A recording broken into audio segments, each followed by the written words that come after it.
Hello everyone, welcome to the class. In this video, we'll take up the next part of cell, the unit of life, that is prokaryotic cell. In the previous video, we have already learned the differences between the prokaryotes and the eukaryotes, or a prokaryotic cell and a eukaryotic cell, as well as we had seen what are the different shapes of the cell and sizes, biggest and smallest, isn't it? So now we'll straight away move on to the prokaryotic details and the eukaryotic details. So in this video, we'll take up what are the different types of prokaryotic organisms, or what are the different or the basic shapes of the prokaryotic organisms, as well as a very detailed structure of a prokaryotic cell. To begin with the prokaryotic cell, what are the organisms that are included in the prokaryotic group, or which organisms do we call as a prokaryote? A first very important member of the prokaryotic group is bacteria. Bacteria are the major members of the prokaryotic group. So instead of taking it as prokaryotic cell, we'll just name it as prokaryotic organisms. Prokaryotic organisms. So the first member in this group is bacteria. Then second one is mycoplasma. Mycoplasma. Bacteria, mycoplasma, and then a few blue-green algae. Blue-green algae. Bacteria, mycoplasma, blue-green algae, and PPLO. PPLO, which simply means pneumonia like organisms. So these are the four organisms, or these are the four types of organisms which are a part of a prokaryotic group. Majorly, it consists of bacteria, very important members of the prokaryotic group. Whenever we take an example for the prokaryotic, we usually take the bacteria as an example. However, other than bacteria, which other types of organisms are placed in the prokaryotic group or under the prokaryotic organisms is mycoplasma, blue-green algae, and the PPLO or pneumonia-like organisms. Now, which are the common shapes of these prokaryotic organisms, or majorly bacteria? Since bacteria are the major members, or many a times we take it as a sole members of the prokaryotic group. Hence, we usually take bacteria into consideration as prokaryotic organisms. So, we will see which are the different shapes of the prokaryotes or of bacteria. Different shapes now. The most common and the most basic shape of a bacteria is coccus. Coccus is spherical. Coccus is spherical. It is just a spherical shape. Now, if in case this cell is present singly, if this is present singly, then it is being called as monococcus. It is called as monococcus. If it is present in double, or if two cells are present together, then it is called as diplococcus. Monococcus, diplococcus. If they are present, if there are more than two which are present in a chain, then it is called as streptococcus. Streptococcus. And if there are more than two which are present in a group, which are present in a group like this, then they are called as Staphylococcus. Staphylococcus. Coccus is the first basic shape, which simply means it is spherical in shape. Spherical. If a single cell is present, we call it as, general name is monococcus. If two cells are present, then, or if two cocci, coccus is a singular, cocci is a plural. If two cells are present, it is called as diplococcus or diplococci. And if more than two cells are present and they are in the form of a chain, then it is called as streptococcus. Strepto, the meaning of strepto is chain. Then if more than two cells are present and they are in the form of a group, then it is called as staphylococcus. Staphylo means group, strepto means chain, diplo is two, mono is one. Similarly, there's one more very basic shape again, which is bacillus. Bacillus, which is rod shape. Bacillus is rod shape. Again the same thing goes. Monobacilli, diplobacilli and streptobacilli. This is monobacilli and this is diplobacilli or bacillus, monobacillus and diplobacillus, and this is streptobacillus. We even find staphylobacillus, but however, Staphylococcus is more common as compared to the Staphylobacillus. Staphylobacillus. So two very common shapes. Other than these two, the next two common shapes of the bacteria, that is spiral. Spiral shape. Spiral shaped. So spiral shaped, or which we can call it as spirulum. We'll take it as spirulum otherwise. Spirulum, which is spiral shape. Which is spiral shaped. And you can just take the diagram like this. Or otherwise this can be a diagram. Okay. A good example for this is Treponema pallidum, which is usually spiral or spirulum-like or spiral shaped organism. This is the third shape. Then fourth one is vibrio. Vibrio, which means comma shaped. Comma shaped, and the structure looks something like this. This is how an organism or the bacteria looks like.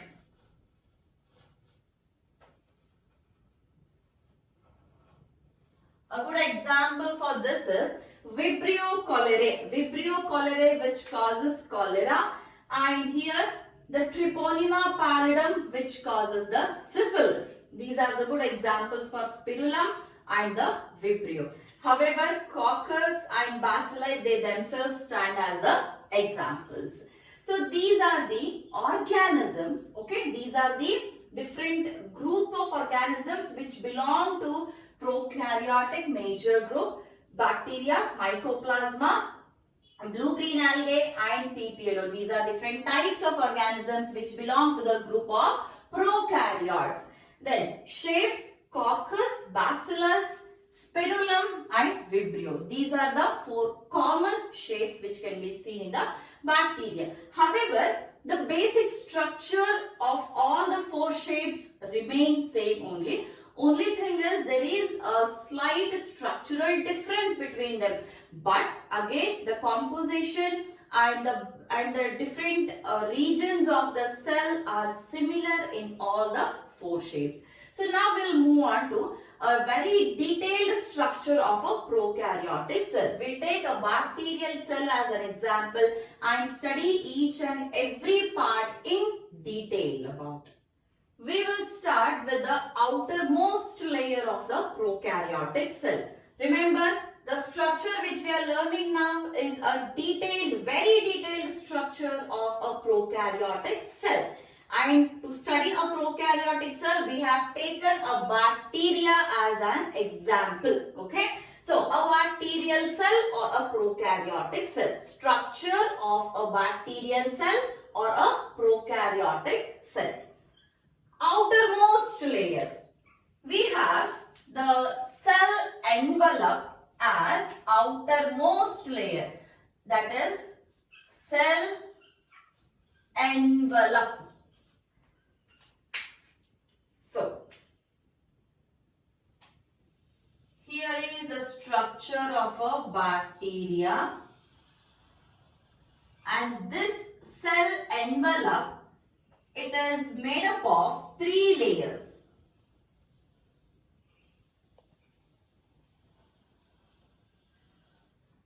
A cell envelope, it is made up of 3 layers. That is, the first one is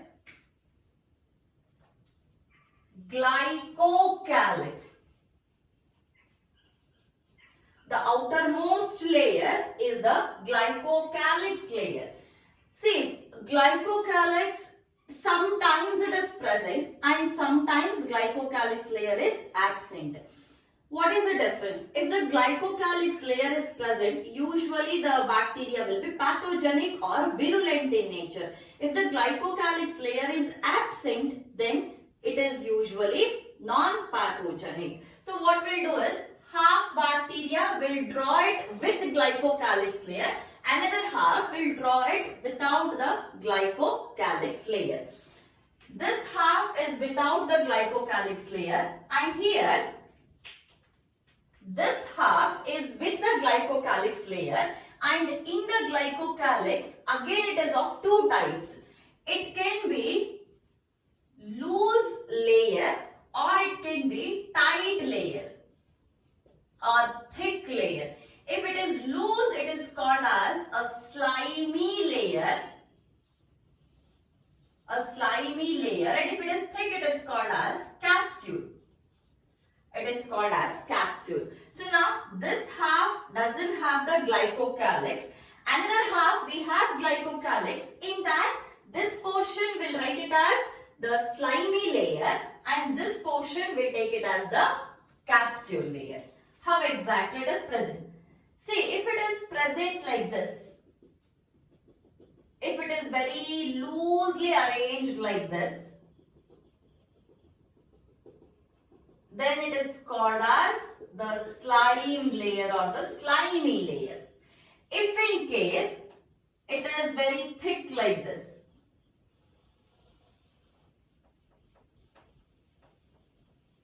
if it is very thick like this, then it is called as an capsule.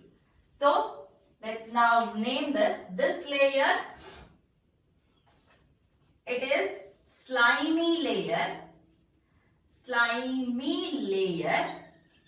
of glycocalyx, and this is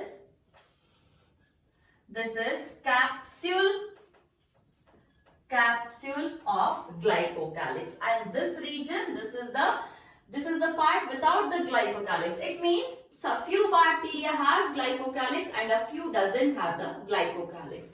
This is the first layer. Then second layer we have it here. So this second layer is the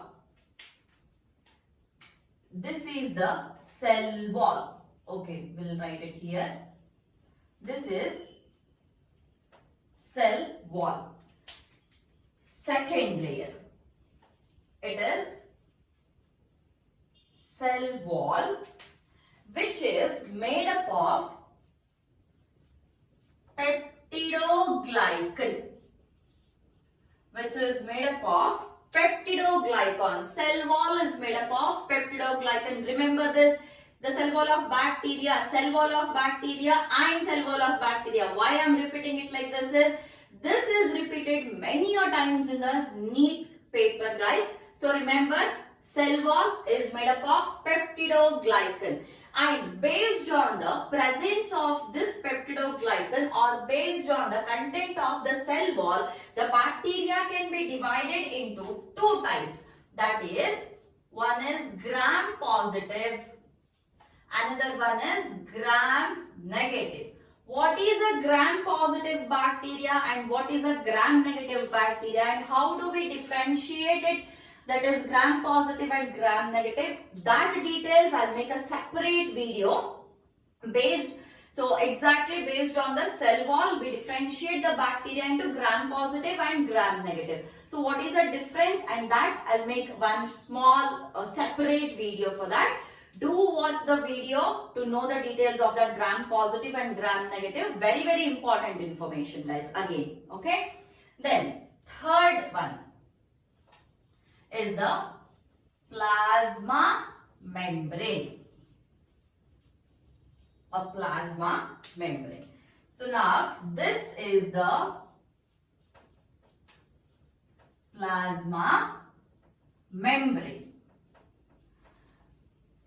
These three together will make up the cell envelope. So together this is called as the cell envelope, which is a glycocalyx layer, a cell wall and the plasma membrane. And remember, plasma membrane is a selectively permeable membrane. The details of plasma membrane we will study it separately, because in the further parts of the chapter we will be studying all the cell organelles in details, right? So while studying that, we will be studying first the plasma membrane and then move on to the other cell organelles. Okay. So this is about the cell envelope. So now we'll move on to the internal details. We'll first start with the modifications of the cell wall. The first and very important modifications of the cell wall is, there are a few structures like this here and there, which are called as mesosomes. So this structure, it is a mesosomes. Very, very important structure. Many a times there are many questions which are asked about the mesosomes, and one important thing which you have to remember about the mesosome is the cell envelope, or the part of a cell envelope, that is plasma membrane. The plasma membrane here and there will modify itself into such kind of inclusions called as the mesosomes. What is the use of the mesosomes? See, mesosomes, these one important function is, we already know that the respiration, cellular respiration, especially the Krebs cycle, will take place in the mitochondria in case of the eukaryotes, isn't it?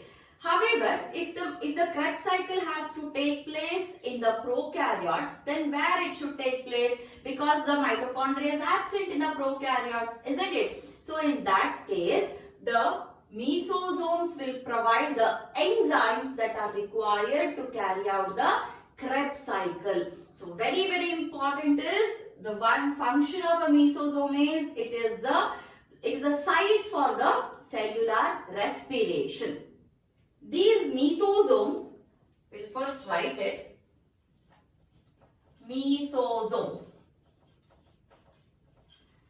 These mesosomes, they can be in the form of, we can actually see these mesosome structures in the form of lamellae, vesicles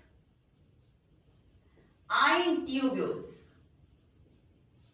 Lamellae, vesicle and tubules. We can see the mesosomes in the form of lamellae, vesicles and the tubules.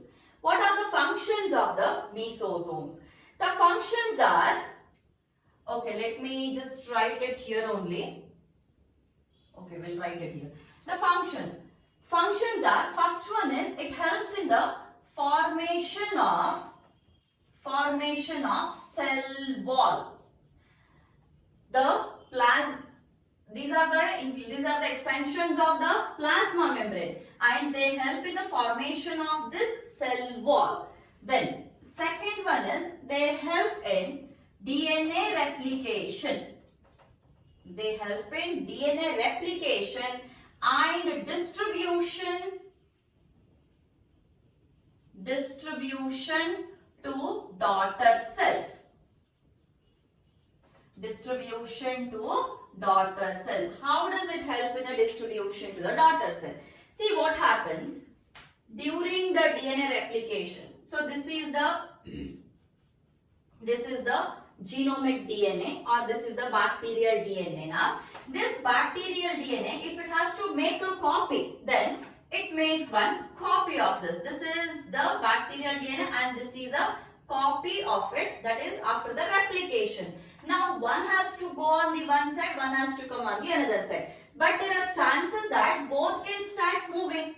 So what happens is, one parental DNA or one DNA which is originally present, so that will be held like this by the mesosomes, and only the other one will move to the another side of the cell, and then the cell will divide to daughter cells. Okay. So the next one.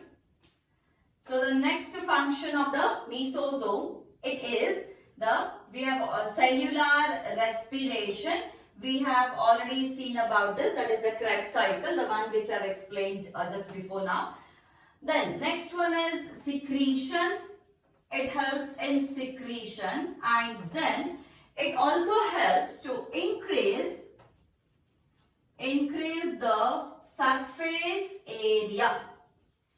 Increase the surface area for enzymatic activity. See, plasma membrane is a region or a site of many enzymatic activities, and since there are now extensions present, those extensions will also play a role in the enzymatic activity, or they'll also provide the site for the enzymatic activity. Hence, they increase the surface area for various enzymatic activities.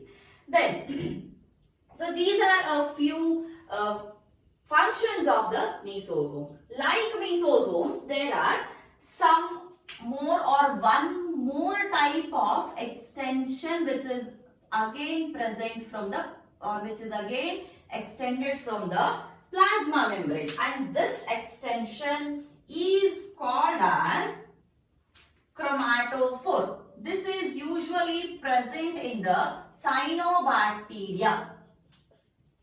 Cyanobacteria, which is called as the blue-green algae. So the third one is chromatophores. What is the function here is, these chromatophores, they usually contain the pigments which are required for the photosynthesis. Blue-green algae or the cyanobacteria, they carry out photosynthesis, and since there are no chloroplasts present here, the pigments which are required for the photosynthesis are stored in the chromatophores. So these are various extensions of the plasma membrane. Now, cell envelope, we have seen the modifications of the cell envelope, that is mesosomes and the chromatophores. The next modification of the cell envelope, that is the flagella. A few bacteria are motile and a few are non-motile. If they are motile means movement. If they are able to move, if they are motile bacteria, then they have the flagella, and these flagella, they are the extensions of the cell wall. They extend from the cell wall like this. They extend like this. Okay, so this is a structure of a flagella. Anyway, the detailed structure of flagella, that we will again see while studying the cell organelles, various cell organelles, structure, arrangement, composition, everything will be studying that. So here we are just seeing what is a basic structure. I'll draw one more flagella. This is the flagella which is from the bacteria which doesn't have the glycocalyx layer. If the glycocalyx layer is present, how exactly it looks like? This is how a structure of the flagella is present. Okay. Fine. Now, we'll first write it. Fourth one is flagella. Flagella. There are three parts of the flagella. The first part, or which is inserted inside like this, in the cell envelope, that is called as basal body.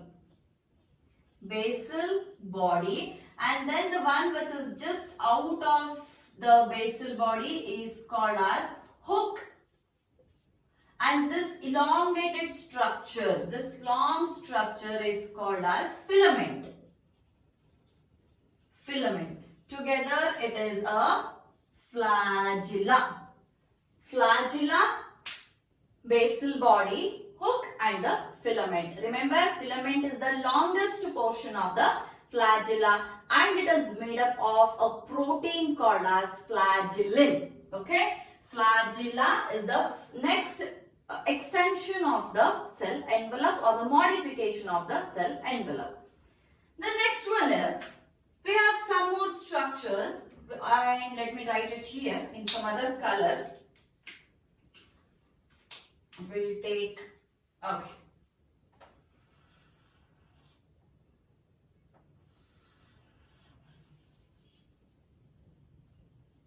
This is not looking darker. We'll take the green only.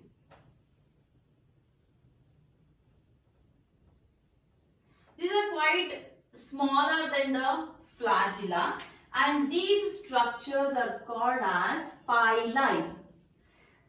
Pili, very famously or very commonly called as sex pili. That is because these pili will help in the process of mating during the conjugation process. Conjugation is one of a type of reproduction process in the bacteria, and during the conjugation two bacteria are supposed to come together and they have to come together and then attach to each other. So while coming together, these pili will go and help in the connection so that they form a tube. So if two bacteria has to come near, then it is that is being usually helped by the pili. Hence, these are also called as sex pili. And the pili is made up of a protein called as pilin. The fifth one is pili. Again, in detail we'll study the pili also. Then, the next one is fimbriae. These are usually used for the attachment of the bacteria to the substratum. Let's imagine this is a substratum and this is a bacteria. These bacteria will be having small appendages like this, okay? And they usually attach to a particular surface of the substratum and they attach like this. So they hold a particular surface or a substratum for the attachment. Hence, the fimbriae are the structures which help in the attachment of the bacteria to the substratum. Longest one is flagella, medium sized is pili, and then the smaller ones are fimbriae. Let me just draw here. This is fimbriae. Okay, so these are a few cell envelope modifications which are seen in the bacteria. Moving on to the inner details of the cell. Now, the inner space is all filled with cytoplasm. It is all filled with cytoplasm. This is all the cytoplasm present. We'll just write it as cytoplasm. Inside the cytoplasm, what is present? Now, this is a prokaryotic cell. it means that it has a primitive nucleus, that is there is no well defined nucleus present. It means there is no nuclear membrane. Hence the genetic material is naked and it is present somewhere in the cytoplasm. So since we have already written it here, we will name this only as the DNA. So I am naming it here. This is the DNA present. Apart from this genomic DNA or the bacterial DNA, there is one more DNA present in the bacteria, which is usually circular, and this is an extra chromosomal DNA, and this is called as plasmid. One is a genomic DNA, that is the DNA of the bacteria, genomic DNA. Another one is the plasmid, which will give the extra characteristics to the bacteria. So apart from this, these are a few more structures. These are the ribosomes. Let me write it here. Ribosomes. If it is singly present, we call it as ribosome, or otherwise if it is present in groups like this, then it is called as polysome. It is called as polysomes. Ribosome, if it is present in a chain like this, it is called as a polysome. So next one, we are writing it here is ribosomes. So what type of ribosomes are present in a prokaryotic cell? We have already studied it in the differences. It is a 70S type of ribosome. So now, what is the size of a ribosome? Usually it is 15 by 20 nanometers. The size here is, for the ribosomes, it is 15 by 20 nanometers in size. And what is the function? The function is the protein synthesis. Again, in detail about the ribosome, we will study while studying the various cell organelles in the further parts of the video. There we will study the ribosomes in detail. So here what you have to know is what type of ribosome is present. 70S type of ribosomes are present in the prokaryotes. And the split of the 70 is 50-30. It is 50S plus 30S. This is a larger subunit. This is a smaller subunit. And the function of the ribosome, it is the protein synthesis. How it is functioning and all, so that we will see in the details while studying the cell organelles. Then next part is the inclusion bodies. Inclusion bodies. See, what are these inclusion bodies? These are a few structures which are present in the cytoplasm. They act as a reserve food material. In case of the prokaryotes, they store the reserve material in the form of the inclusion bodies. They may be of different shapes like this. So these are a few inclusion bodies. Let me name it here. Inclusion bodies. So which are the various inclusion bodies which can be seen in these prokaryotes? The first type of the inclusion body is, I'll write about the inclusion body here only. The first type of the inclusion body, okay, we'll just shift this a bit up.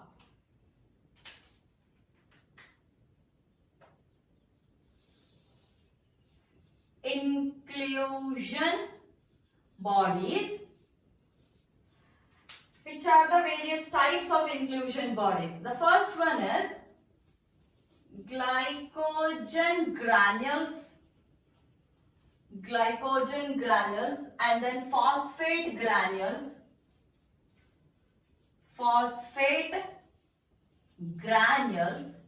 and then synovian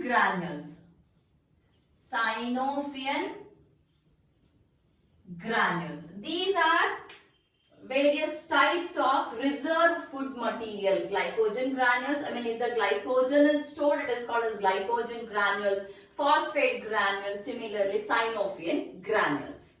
Apart from these, in case of a few blue-green or purple bacteria, let me write it here. Okay, these are the structure. These are called as gas vacuoles. These gas vacuoles, they are usually present in the purple-green bacteria. I mean, especially the photosynthesizing bacteria. In those, we can actually see these gas vacuoles present. Okay. So, these are various, structures, or these are various parts of the prokaryotic cell or a bacterial cell. We will add. Okay, anyways, I've written it here. This is also a part of inclusion body only. Gas vacuole, it is also a part of inclusion body. So, these are various parts which you have to remember for a structure of a prokaryotic cell or a structure of a bacterial cell. So, I think I have covered maximum. I've referred all the previous year question papers, and wherever the question possibility have been seen in the previous papers, everything I've covered. So if you study this information properly, then I think this is sufficient, more than sufficient to crack any question which comes from this particular topic, that is the structure of a prokaryotic cell. The internal, that is the various cell organelles like plasma membrane, ribosomes, DNA. So those all we will again study in detail while studying the cell organelles there, even the flagella and all. Okay. So this is about the structure of a prokaryotic cell. In the next video, I will come up with the eukaryotic cell, and in the eukaryotic we will separately take the plant cell as well as the animal cell. As well as I promised, I will also come up with a model question paper very soon. There is a model question paper which is released from the board, and very soon we will solve the model question paper also. Thank you.